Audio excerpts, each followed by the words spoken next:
డబ్బు, అనారోగ్యం, ఉద్యోగం, వ్యాపారం, అప్పులతో బాధపడుతున్నారా? అయితే మీకోసమే మనీ మెడిటేషన్ ప్రోగ్రామ్.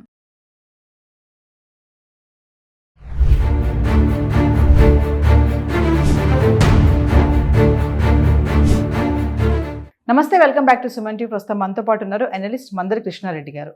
నమస్తే సార్. నమస్తే అమ్మా. సార్, మనం చాలా వీడియోలో మాట్లాడుకుంటున్నాము. ఈ మధ్యన చూసుకుంటే ఏంటంటే ఆడపిల్లలపైన అఘాయిత్యాలు అనేవి ఈ మధ్యన ఎప్పటి నుంచో జరుగుతూనే ఉన్నాయి. ఇప్పుడు ఏంటంటే తల్లి తర్వాత తల్లి అంటే గురువు అని చెప్తారు కదా. మరి బెంగళూరులో సంఘటన చూసుకుంటే విద్యార్థి పైన లెక్చరర్స్ ఇద్దరు, తనతో వాళ్ళిద్దరితో పాటు ఒక ఫ్రెండ్ కూడా కలిసి అఘాయిత్యం చేయడం జరిగింది. అంటే ఒడిస్సాలో జరిగినటువంటి ఇన్సిడెంట్ ఇంకా మర్చిపోక ముందే మళ్ళీ బెంగళూరులో జరగడం, అంటే టీచర్స్ ఎందుకు అసలు టర్న్ అవుతున్నారు అనేది ఒక్కసారి దాని గురించి మాట్లాడు. టీచర్ అంటే మనం మాత పిత గురువు అనే మాట, తల్లి తండ్రి తర్వాత గురువు ఆ స్థానంలో ఉన్నారు అనేది అంత పూజించదగినవాడు, అంత గౌరవించదగినవాడు, అంత బాధ్యత తీసుకోవాల్సిన వాడు అని దాని అర్థం. దురదృష్టవశాత్తు చదువు తీరుతెన్నులు మారిపోయాయి. గురువుకును శిష్యులకు మధ్యన ఉండాల్సిన సంబంధాలు చెరిగిపోయాయి. ఒకప్పుడు సాష్టాంగ దండ ప్రమాణం చేసేవాళ్ళు, అంటే భూమి మీద పడుకొని గురువుకు నమస్కారం పెట్టేవాళ్ళు. ఇవాళ హాయ్ హలో అంటూ చెప్పేటువంటి స్థితికి దిగజారిపోవడం జరిగింది. లెక్చరర్స్ దిగజారిపోయారా, స్టూడెంట్స్ దిగజారిపోయారా, లేక విద్యా వ్యవస్థ దిగజారిపోయిందా అనేది ప్రశ్న వేసుకోవాల్సిన పరిస్థితులు ఏర్పడ్డాయి. ప్రమాణాలు చాలా దిగజారిపోయాయి. అసలు పూర్తిగా విద్యా వ్యవస్థలో ఉండాల్సినటువంటి ప్రమాణాలు పాటించడం అనేది జరగడం లేదు. అక్కడ కూడా రాజకీయాలు, నీచ రాజకీయాలు చాలా వచ్చేసాయి. ఈ సందర్భంగా ఒరిస్సాలో ఒక ఘటన మనకు జరిగింది. అక్కడ కీచక పర్వం జరిగింది. అక్కడ ఒక అమ్మాయి ఆత్మహత్యకు కారణమైపోయింది. ఆ పరిస్థితి తర్వాత కూడా మార్పు చేయకుండా బెంగళూరులో అలాంటి ఘటనే ఒకటి పునరావృతమైంది. ఇక్కడ అమ్మాయి చనిపోలేదు, కానీ ఇద్దరు లెక్చరర్ల చేత తను బలత్కరించబడింది. తన మానాన్ని కోల్పోవడం జరిగింది. నరేంద్ర అనేటువంటి ఒక లెక్చరరు చదువులో సాయం చేస్తానని, సహకరిస్తానని పరిచయం పెంచుకొని ఒక స్టూడెంట్ని మరొక లెక్చరరు అనూపు అనేటువంటి వాడి రూమ్కి ఆ అమ్మాయిని తీసుకెళ్ళాడు. అక్కడ ఆ అమ్మాయిని బలాత్కారం చేశాడు. అదే సందర్భంగా వీడియోలు కూడా తీసినట్టుగా అక్కడ వాళ్ళ ద్వారానే, వాళ్ళ నోటి ద్వారా వాళ్ళు చెప్పారు. ఈ అమ్మాయిని ఇట్లా లెక్చరర్ వాడుకుంటున్న సందర్భంగానే అనూప్ అనేవాడు కూడా, నా గదిలోనే ఇదంతా జరిగింది, నా చేతిలోనే వీడియోలు అన్నీ ఉన్నాయి, ఆ వీడియోని సోషల్ మీడియాలో పెడితే నీ జీవితం నాశనం అవుతుందని అతను కూడా ఆ అమ్మాయిని బలాత్కరించాడు. మూడో వ్యక్తి వీళ్ళిద్దరికీ సహాయం చేశాడు. ఈ పరిస్థితుల్లో అమ్మాయి తట్టుకోలేక చిట్ట చివరికి తల్లిదండ్రులతో చెప్పడం జరిగింది. వాళ్ళు మహిళా కమిషన్ దగ్గరికి వెళ్ళి ఇన్ఫర్మేషన్ అంతా ఇచ్చారు. అరెస్టుల పర్వం జరుగుతోంది, ప్రస్తుతానికి ఎంక్వైరీ జరుగుతోంది. ఈ పరిస్థితుల్లో ఎంతమంది స్టూడెంట్స్ ఇలా ముందుకు వచ్చి చెప్పగలిగేవాడు, ఎన్ని వేల మంది, ఎన్ని లక్షల మంది అఘాయిత్యాలు జరుగుతున్నాయో మనకు తెలియదు. ఆ మధ్య మనం స్పోర్ట్స్ అథారిటీకి సంబంధించిన స్పోర్ట్స్ గర్ల్స్ మీద కూడా ఇలాంటి అఘాయిత్యాలు జరుగుతున్నాయని దాంట్లో కొంతమంది వచ్చి కంప్లైంట్ చేయడం జరిగింది. రాజకీయ పలుకుబడి కలిగిన వ్యక్తులు అసలు మేము తప్పే చేయలేదు, మేము పొరపాటు చేయలేదు తప్పించుకోవడానికి చాలా ప్రయత్నాలు చేశారు.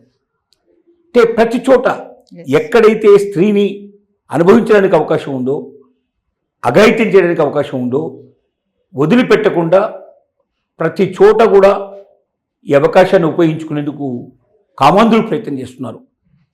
ఈ కామాంధుల సమాజంలో అమ్మాయిలు తమను రక్షించుకొని, స్త్రీలు తమను రక్షించుకొని తమ జీవితాలని, తమ ఆనందం, తమ సంతోషంతో బతకడానికి అనువుగా అవకాశంగా ఉండే ప్రదేశాలు ఉన్నాయా అని సందేహపడాల్సిన పరిస్థితి ఏర్పడుతుంది. ప్రతి చోట అనుమానించాల్సి వస్తుంది.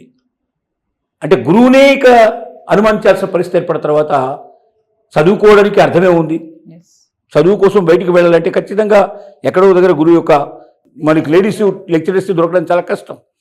ఖచ్చితంగా మగవాళ్ళు కూడా డాక్టర్ని, లెక్చరర్ని మనం మగ ఆడాని ఆలోచనతో మనం చూడం. ఖచ్చితంగా అక్కడ ఆరోగ్యాన్ని గురించి ఆలోచిస్తాం, ఇక్కడ చదువు గురించి ఆలోచిస్తాం. మనం ఈ రకంగా ఆడపిల్లల్ని బయటికి పంపించాలా వద్దని తల్లిదండ్రులు భయపడే పరిస్థితి ఏర్పడుతుంది. అంటే సార్ ఒక విషయం చెప్పండి సార్, మామూలుగా గురువు అనే ఒక వృత్తి చాలా గౌరవప్రదమైంది కదా, ఎందుకు అసలు మైండ్ సెట్ అనేది అలా మారిపోతుంది గురువులకి, టీచర్స్కి, స్టూడెంట్స్ పైన? అంటే వాళ్ళు టీచింగ్ చేయాలి, వాళ్ళకి ఏమైనా డౌట్స్ ఉన్నా ఎక్స్ప్లెయిన్ చేయాలి, అడుగుతూ ఉంటారు కదా. ఆ రిలేషన్ దెబ్బతింది. అదే నేను చెప్తున్నా. Yes. అసలు విద్యా విధానంలోనే అవకతవకలు ఏర్పడ్డాయి. విద్య అనేది ఏదో బతుకు తెరువు కోసం అలా వెళ్ళి ఇలా వచ్చి ఓ సర్టిఫికేట్ తీసుకుంటే సరిపోయేటువంటి పరిస్థితి ఉంది అనేది నిర్ణయానికి రావడం ఒకటి. విద్యాలయాల్లో కుల రాజకీయాలు, మత రాజకీయాలు, పొలిటికల్ పార్టీస్ రాజకీయాలు బయలుదేరి ఎక్కడికక్కడ గ్రూపులుగా తయారైపోయి అసలు విద్యా విధానంలోనే చేంజెస్ వచ్చి ఒక తమకు అనుకూలమైనటువంటి వర్గాల్ని తయారు చేసుకోవడానికి నిలయమైన పద్ధతిలో విద్యాలయాన్ని సర్వనాశనం చేశారు. గురువుకు శిష్యుడికి మధ్య ఉండాల్సిన సంబంధాలు తెగిపోయాయి. ఇలాంటి పరిస్థితుల్లో తను శిష్యురాలు, నేను గురువుని, పూజించదగిన స్థానంలో నేనున్నాను, నేను అలాంటి తప్పు పని చేయడం అంటే నా జన్మకు ఇంకా సార్థకత లేదు, నేను పాప లోకానికి వెళ్ళిపోతాను, పాపంలో కూరుకుపోతానన్న భావన గురువుకు లేదు. తను ఒక ఆడది, తను స్టూడెంట్ అయినా ఎవరైనా ఆడదే, అందంగా ఉన్న ఆడది, దొరికిన అవకాశం అసహాయ స్థితిలో ఉంది, నేను లోపరుచుకోగలను, తను ఎవరికి చెప్పదు. ఎందుకు చెప్పదంటే తను స్టూడెంట్ కాబట్టి చెప్తే తన కెరీర్ నాశనం అయిపోతుంది, మళ్ళీ ఎవరు తను పెళ్లి చేసుకోరు. సమాజం ఎప్పటిదాకా అయితే ఆడదానికి రక్షణ కల్పించదు, ఇలాంటి ఒక సంఘటన జరిగినప్పుడు ఆ స్త్రీకి మరింతగా సమాజం ఎక్కువ విలువిచ్చి తన అగ్రస్థానంలో ఉంచగలిగే పరిస్థితి ఉండి గౌరవ స్థానంలో ఉంచగలిగితే అసలు ఈ పరిస్థితులు రావు. అందరూ బయటకు వస్తారు.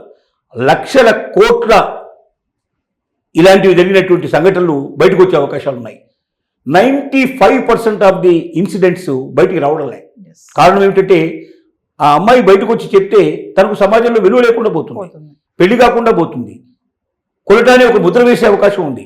ప్రతి ఒక్కరు అవకాశాల కోసం ఎదురు చూసే అవకాశం, ప్రయత్నం చేయడం ఛాన్సెస్ ఉన్నాయి. ఇలాంటి పరిస్థితుల్లో సమాజం యొక్క ఆలోచన మారాలి. స్త్రీ పట్ల చిన్నచూపు చూడడం మానేయాలి. అలా ఎక్కడైనా ఇలాంటి అఘాయిత్యానికి లోబడ్డటువంటి అతివని మహిళని, అమ్మాయిల్ని మనం గౌరవించి ప్రేమించగలిగే పరిస్థితి, హక్కును చేర్చగలిగే పరిస్థితి ఏర్పడితే ప్రతి అమ్మాయి బయటకు వస్తుంది, ప్రతి ముద్దాయి బయటకు వస్తాడు, తప్పు చేసిన ప్రతి ఒక్కరికి శిక్ష పడుతుంది. అప్పుడు సమాజంలో ఇంకొకటి తప్పు చేయాలంటే భయపడతాడు. Thank you.